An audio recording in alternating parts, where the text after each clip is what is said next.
Imagine if a single psychology experiment from the late 90s completely decoded how two total strangers can form a deep, lasting connection in less than an hour. In 1997, a researcher named Arthur Aron proved this was possible in his lab at Stony Brook University, but the modern self-help movement has been misinterpreting his data ever since. I discovered this firsthand through an acquaintance named Sarah. Our experience perfectly mirrored what Aron discovered in his research. We shared the exact same social circle, which meant our paths crossed constantly at birthday gatherings, holiday parties, and those backyard cookouts where everyone clusters around a grill making polite small talk. For 2 whole years, our interactions followed an identical pattern. We would exchange brief pleasantries, complain about how hectic our schedules were, and move on. If you combined every word we spoke during those 2 years, it might total dozens of hours of purely superficial chatter confirming that we both simply existed. Then, at one particular gathering, the crowd thinned out early. It was just the 2 of us left sitting out on a patio with a box of leftover food. Out of nowhere, she looked at me and asked a genuine question, wondering if I actually liked these big social events, or if I spent the whole time plotting a quiet escape. My internal radar immediately went off because the true answer was that I usually wanted to leave, and I decided to be honest. She burst out laughing and confessed she often feigned urgent phone calls just to slip away. That opened the floodgates, and we sat on that patio talking for 3 hours straight, completely missing our rides home.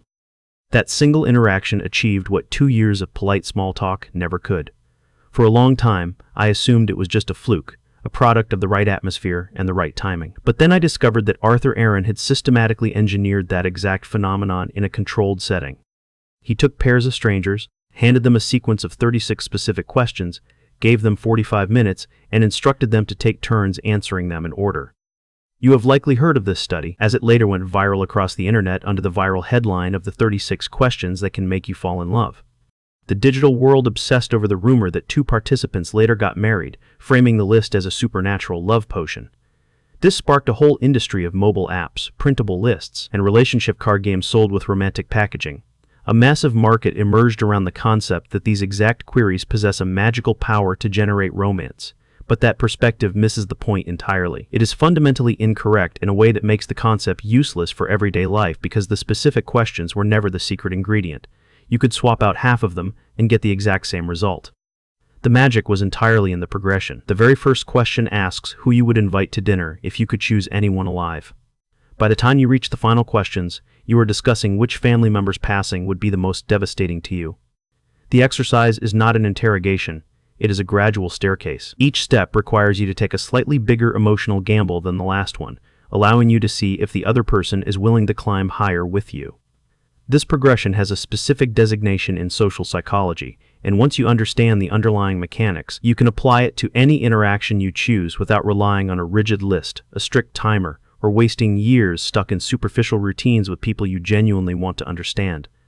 To grasp the real secret, we have to look closely at what Aron actually designed in his lab, because the scientific details reveal a highly practical tool for human connection.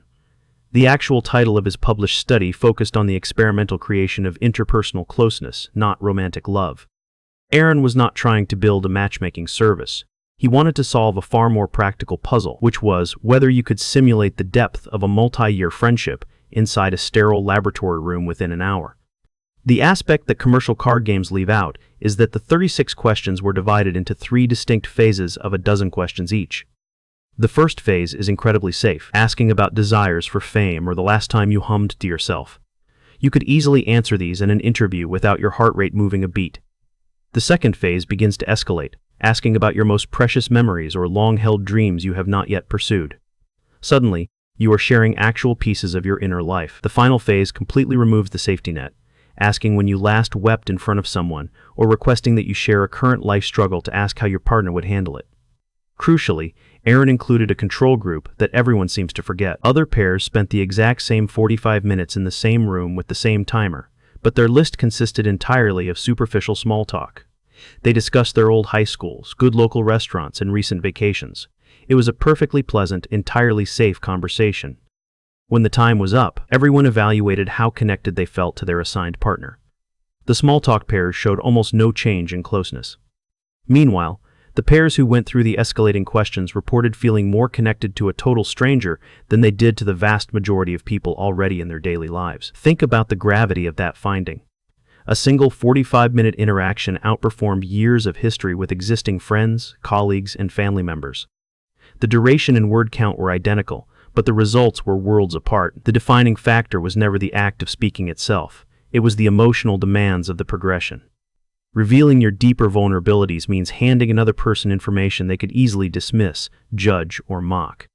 Every step into that deeper territory is a calculated wager that the other person will treat your honesty with respect. Researchers call this dynamic self-disclosure, but the real currency being spent is social risk. Risk is entirely absent from casual small talk, but it saturates deep connection, and it happens to be the exact thing most of our daily interactions are carefully engineered to avoid. The commercial card decks sell you the specific phrases, but those phrases were just the structural steps. The actual bond is forged through the act of climbing together. This works because exposing your authentic self is not an act of fragility, it is the core mechanism of human bonding.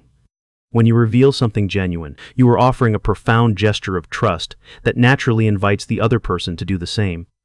This is exactly what occurred during that long conversation on the patio. When my acquaintance asked if I quietly plotted my exits from social events, she was not really curious about my party habits. She was extending an initial offer, signaled that she was willing to share a minor vulnerability, and trusted me not to judge her for it. By answering truthfully instead of deflecting with a joke, I accepted the gesture and matched her level of risk. We both placed a small bet on each other's basic decency, and both bets paid off, transforming a casual chat into a genuine exchange of trust. Trust is the foundational currency of intimacy, while the spoken words are simply the vehicle. In social science, this is explained by social penetration theory, which visualizes human personality like the layers of an onion. The outermost layer consists of public facts, like your profession, hometown, or casual observations about the weather. Beneath that lie your actual perspectives, followed by your anxieties, core ambitions, and unique personal habits, leading down to the core truths you share with almost no one. Relationships develop by moving through these layers one at a time, and a layer can only be peeled back voluntarily. This process relies entirely on matched pacing, known as the reciprocity of self-disclosure.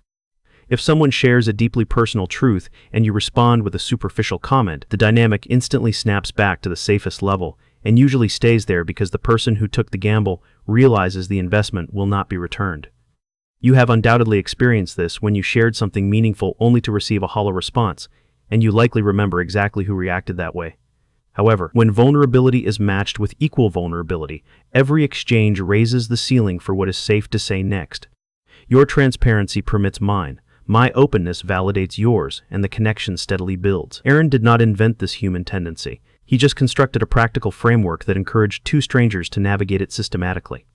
My 2 years of superficial interactions were not a lack of natural compatibility. They were a mutual standoff where two people stood at the bottom of the staircase, waiting for the other to take the first step. Most distant relationships are not caused by shallow personalities, but by unstarted climbs. This reveals an uncomfortable truth about casual chatter. Small talk is not just a neutral warm-up, it serves as an active signal. Every question we ask carries an underlying message about how much risk we are willing to tolerate. Asking someone about their weekend plans for the 50th time might literally be about the weekend. But the underlying message dictates that you want to keep things entirely on the surface. People are incredibly adept at reading these subtle social cues, and they will almost always match the depth of your inquiry. The conversation does not fail.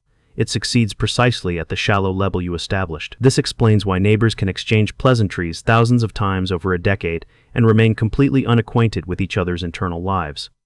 Conversely, two strangers sitting on a delayed train can discuss their deepest fears and life philosophies in a few hours, precisely because the temporary nature of the encounter removes the social cost.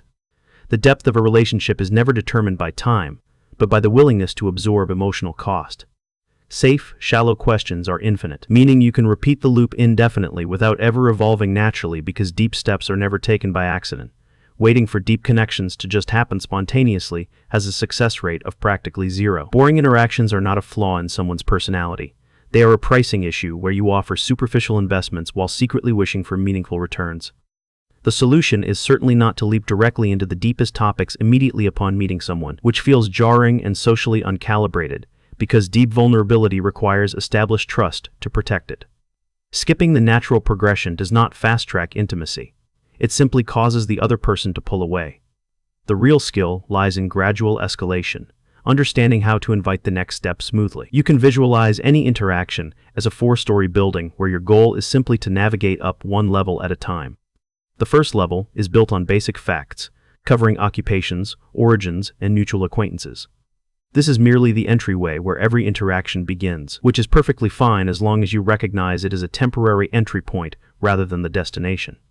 The second level introduces personal opinions and preferences, shifting from what someone does to whether they actually find fulfillment in it. This introduces a minor amount of risk because opinions can be criticized and preferences can be judged, making it a genuine social wager that most people are eager to participate in because genuine inquiries are rare.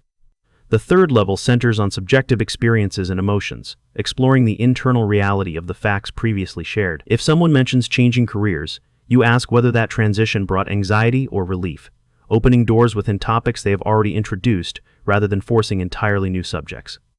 This requires deep attention, ensuring you are genuinely processing their words rather than merely planning your next response. The fourth level is the domain of authentic honesty, covering persistent doubts, deep aspirations, and private vulnerabilities. You arrive here naturally because the previous levels established a secure foundation. Socially adept individuals naturally sense which level a person occupies and meet them precisely there, guided by the rule that you should only ever attempt to advance one level at a time to avoid making the other person uncomfortable. This progression requires genuine patience in the real world, unfolding over hours or weeks rather than minutes. True escalation is a reciprocal process where every question asked is balanced by a personal insight offered in return, ensuring the interaction remains a shared human experience rather than an uncomfortable interrogation. Even with a clear understanding of this progression, taking that next step can still feel intimidating. Fortunately, you can significantly lower the social cost of a deeper question by using a simple prefacing phrase like asking if you can pose an honest question or inquiring if they mind a personal inquiry.